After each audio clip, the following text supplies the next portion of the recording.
Stay focused, connected, and entertained with the perfect companion, Android Auto, in your new Mazda. Making a call using Android Auto is almost like using your phone. You can simply use Google Assistant to make the call for you. Simply press the talk button on the steering wheel or tilt right on the commander knob and say "Call," followed by a name from your contacts. Call Dad. Work, mobile, or home. Mobile.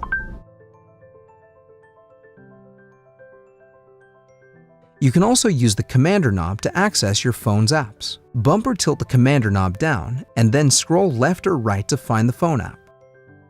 Then find your contacts and scroll through them till you find the one you want to call. Select your contact and the system will dial right away. When you're done, just press the phone button on your steering wheel to end the call or scroll the cursor to select the hang-up icon on the Android Auto screen. It's easy to stay connected with Android Auto in your new Mazda.